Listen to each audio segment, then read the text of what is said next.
Hey, it's Jenkar again. Hey, I'm finally back after my computer has exploded 3 times in the past month. It's been a trial. But, so I come back and I started recording, and I came to this fight and I was like, man, this orb and these enemies just suck. Every time Kadaj's of enemies show up, it's always awful. There's no going around it. So these enemies specifically have it so that every time they basically attack, it's awful. They have guaranteed hits. Every time they go through thresholds, they always refill their recast gauge, which is pretty awful. If they have over a certain threshold, they petrify you. And even past that, they just do so much here. So I wanted to bring someone different, so I brought Terra, because Terra just takes turns forever.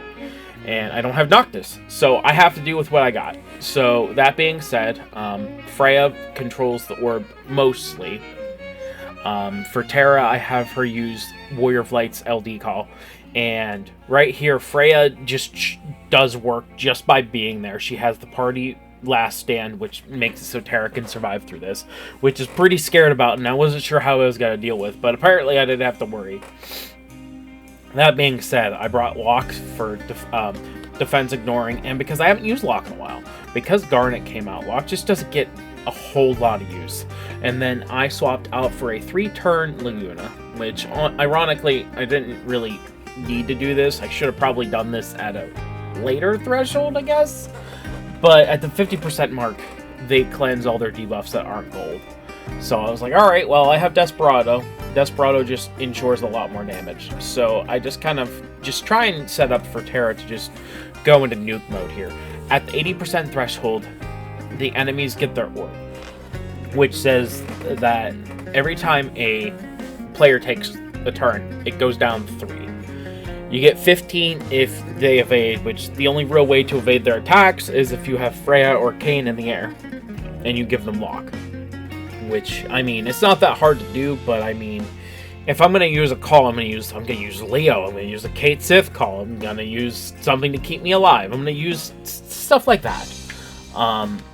Like, there's just a lot of things I could have done to do a lot more damage. Like, looking through this, I think I would have replaced Kate Sith call for Iroha, because Iroha just does a lot of damage with Desperado, so I missed out on that, sadly.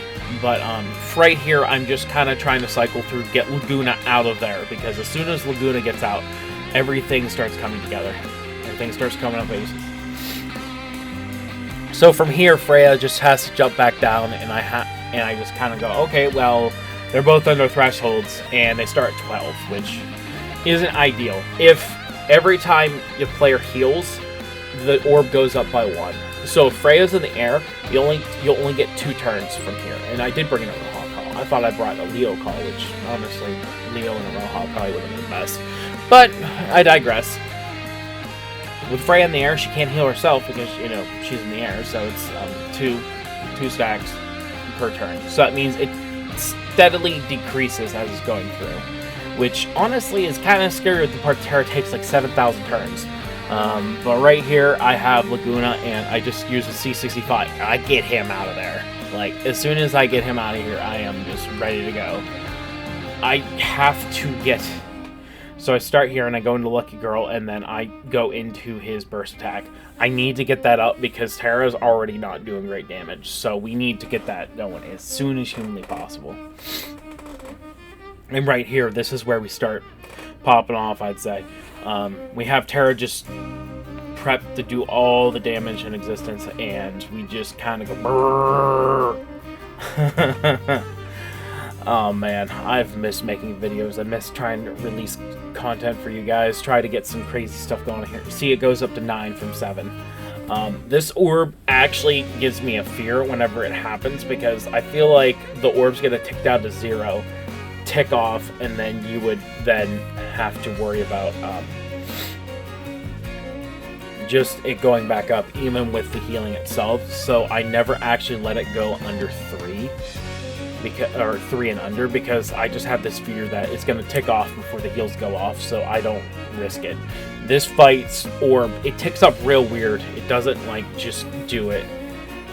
However, I just really was like, alright, I want to pick somebody completely different. I knew everyone's going to bring either Freya or Kayn to deal with the orb. Or if you're like Clay, you just kind of, you know, just do a 0 turn. I think he actually brings Freya anyways, so I don't remember. It's been a long week for me. Not much sleep. But going through here, we just start getting ready to watch Terra just start going off. She uses her LD, and then from there, we just get under the thresholds, get as close as humanly possible to the orbs going off, and then we just... And I go right into her burst. So I believe I go right into her burst right here. And I'm not gonna lie, I was looking for a lot of music for these fights, and I found some bangers coming out here. I found an OC remix album, which specifically is, it's supposed to be copyright-free music for everybody, but it's not always true. But I really love to use their music because it's supplied by a community of really nice and great people, and I just love using it. That said, we go into Terra's burst. I don't even have her burst realized. It's not green. I don't have the resources to do it. So I've used Terra twice since she's gotten her C90. And I'm starting to consider really hard if I'm going to actually green her. But FR Arrow's coming up soon, and I want to make sure I have enough for Kayn. Camelot comes out, and he has a lot of stuff, and I kind of want to do that. I don't really look past that, because honestly, if it's more than 3 months out, who cares? But right here, Locke's here for the defense, ignore. Freya's here to just do damage forever, and we have Desperado up just so I can keep going. And just Terra just starts doing loads of damage here. 500,000 right there, there's 100,000 there, there's 100,000 there. And he has 700,000 every turn. That's a lot of damage, just, and it's splashed across everybody. I mean, I really wish I could see this do 1,000,000 damage, but no, that's not how this goes. I guess maybe next time I'll actually green her. That said, I mean, 5.5 million for a burst that really wasn't that well optimized. It's not green. We don't do a lot of damage to the attack itself. And then just from here, it's just one and done, essentially.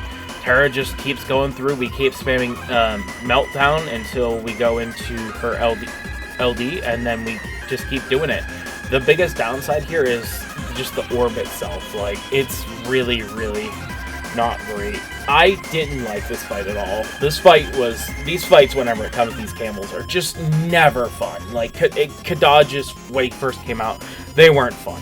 Came out with his Lost Chapter, they still weren't fun. They came out with, right before Kadaj comes out, they are still not fun. Like, I don't ever like seeing these guys ever show up. Anytime I see them show up, I'm like, oh boy, it's time to hate everything. Oh man. That being said, like, I just really enjoy Terra coming out. Like, whenever Terra first came out, she came out with Yang, and man, Terra and Yang, that was like a combo made in heaven. Like, they're the original OG, like, 2 groups that just do follow-ups or just keeps going at it. And then Core came out a few months later, much to my surprise and happiness, and I just stuck those 3 together. As long as they were able to do enough damage, they weren't like doing ones. It was fun, it was great, and they were the really the big team that was set up for doing follow-ups. We've gotten a lot more characters that can do that now. However, Terra is still the queen of just taking an exorbitant amount of turns in a row, not letting anyone else do anything, and just smash.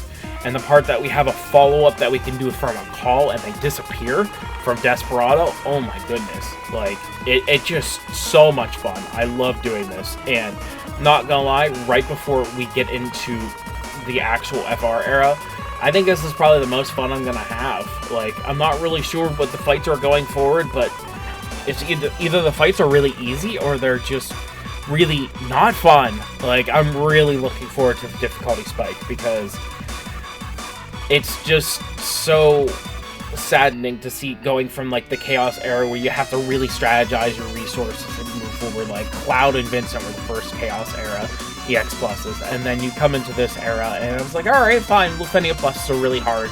And then we start getting orbs where they don't instant kill. As soon as that came out, things got real weird. But I can't wait to show you guys more content. I can't wait to do more stuff. And I go into the summon right here because I was afraid of the orb actually ticking down to 0 and me not killing.